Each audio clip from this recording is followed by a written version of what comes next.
اعوذ باللہ من الشیطان الرجیم بسم اللہ الرحمن الرحیم۔ السلام علیکم ورحمۃ اللہ وبرکاتہ۔ سورۃ الکہف آیت 60 اور 61۔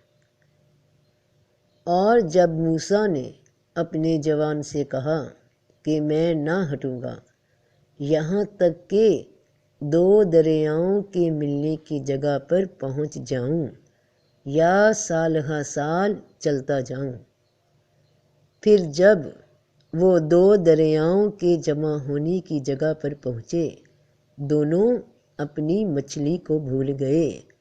پھر مچھلی نے دریا میں ریت کی سرنگ کی طرح کا راستہ بنا لیا۔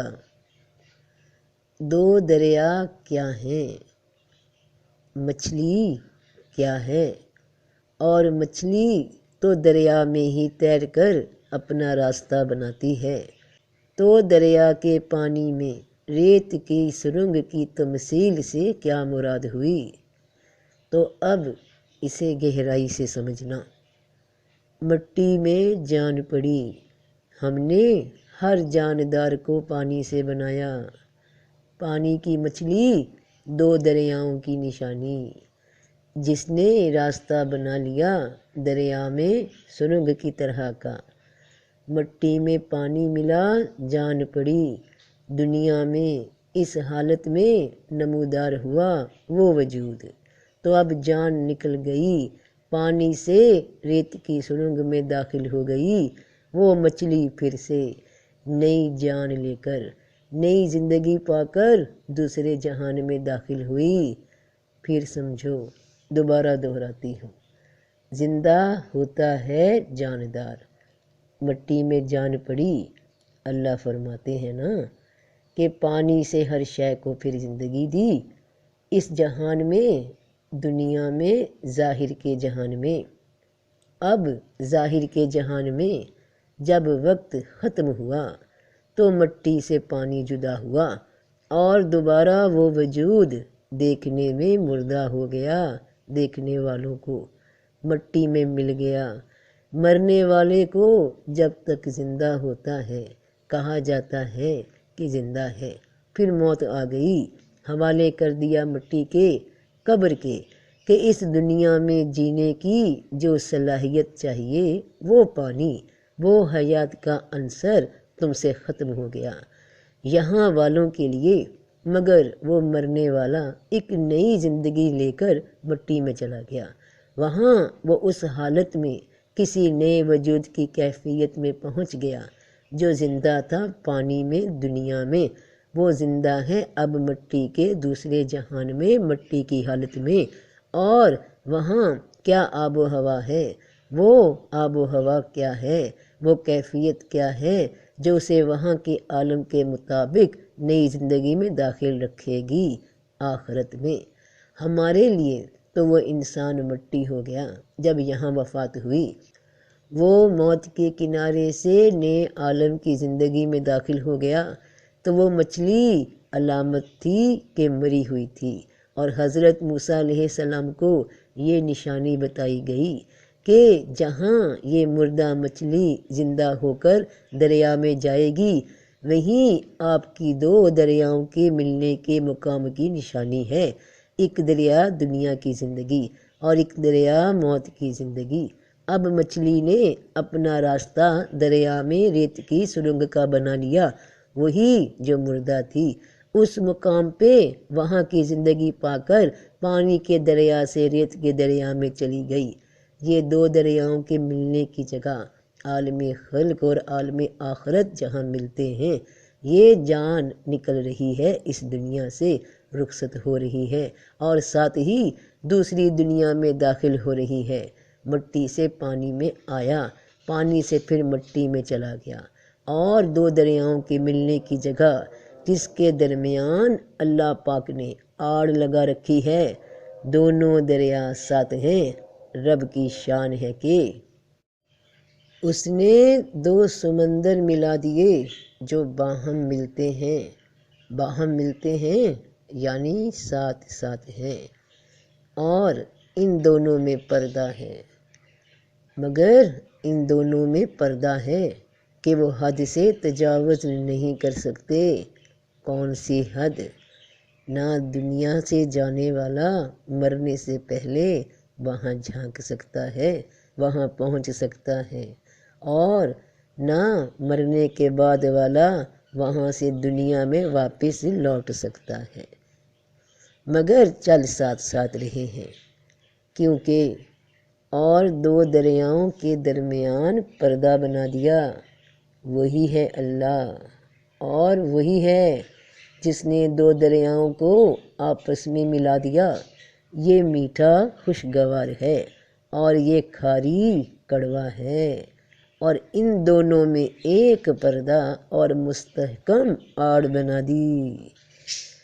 وہی ہے جس نے دنیا اور آخرت کو آپس میں ملا دیا، دو زندگیوں کو آپس میں ملا دیا، اور ایک مسلسل زندگی بنا دی جو ایک بار ختم ہونی ہے، جس دن قیامت کا روز ہونا ہے۔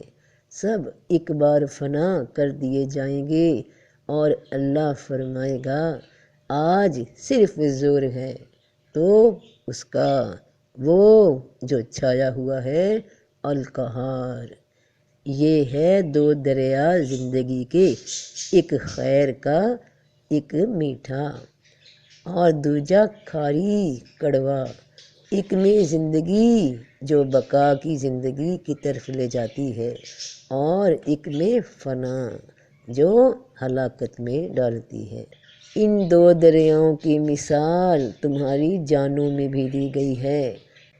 ایک نفس ہے جو دنیا میں ڈبو دے، کھاری ہے، ترش ہے۔ دوجا دریا تمہاری روح جو بلندی کی طرف سفر کرواتی ہے، اس جہان کے لیے، آخرت کے لیے، دریا کا میٹھا رخ، اور ان دونوں کے درمیان جو آڑ ہے وہ تمہارا جسم۔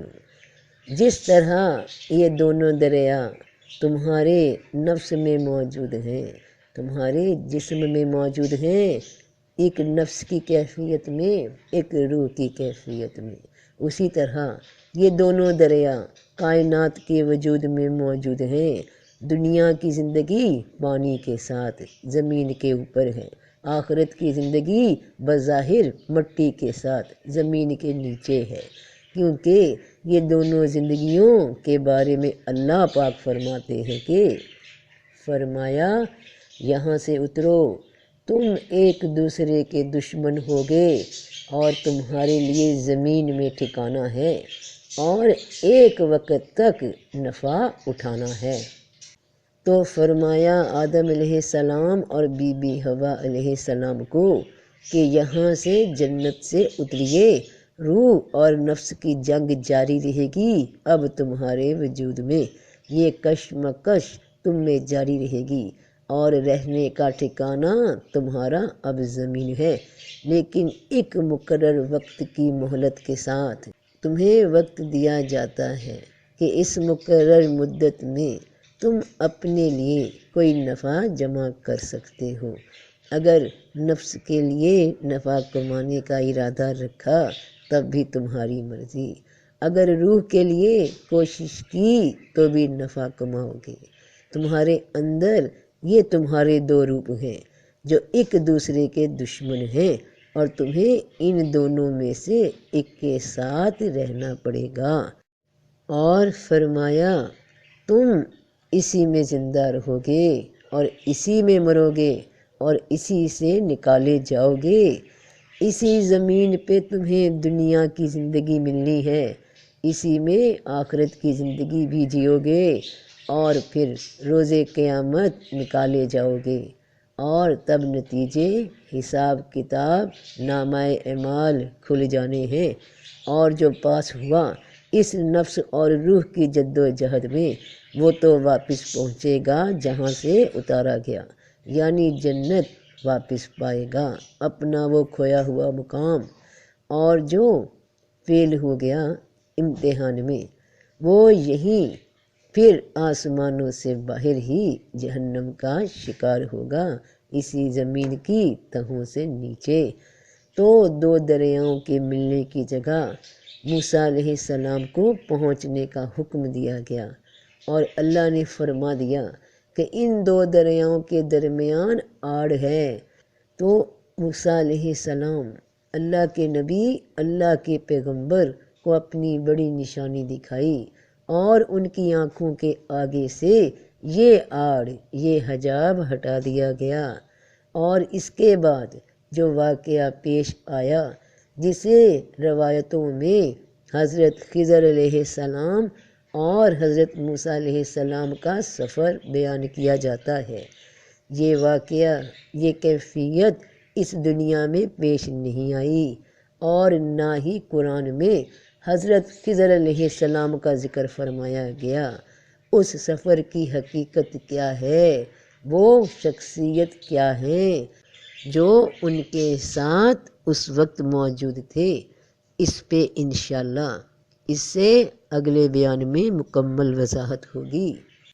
تو سب کا بھلا، سب کی خیر، جیتے رہو بہن بھائیوں، بیٹے بیٹیوں، فی امان اللہ۔